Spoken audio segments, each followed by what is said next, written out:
Ahorita nós estamos celebrando internacionalmente o Dia de Aduana, onde mundialmente todo o corpo de aduana está todo o corpo de aduana no mundo está celebrando o dia aqui não e seguro é dia que está para reflexionar e comemorar e dar importância também no valor de trabalho que o corpo de aduana está desplegar, mirando o rol muito importante que o corpo de aduana está jogando na comunidade.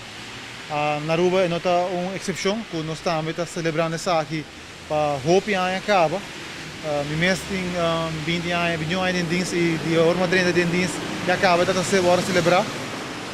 Por temporada, estamos celebrar conjuntamente com a irmã Islândia Kosovo e Bonaire.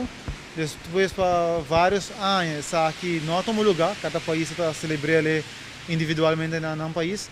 Pero como 6, 7 anos passados mais ou menos, a volver a começar com a celebração aqui conjuntamente com a irmã Islândia Kosovo e Bonaire. E ano passado, por visto, quase Suriname a join a celebração. É dia que nós estamos recordar, você trabalho que você faz, maneira as coisas, você tem corpo de polícia, corpo de bombeiro, corpo de cuidador de preso. Tudo o corpo aqui tem dia especial que nós estamos para quieto e recordar e para assim reflexionar a trabalho importante que está agora desplegar.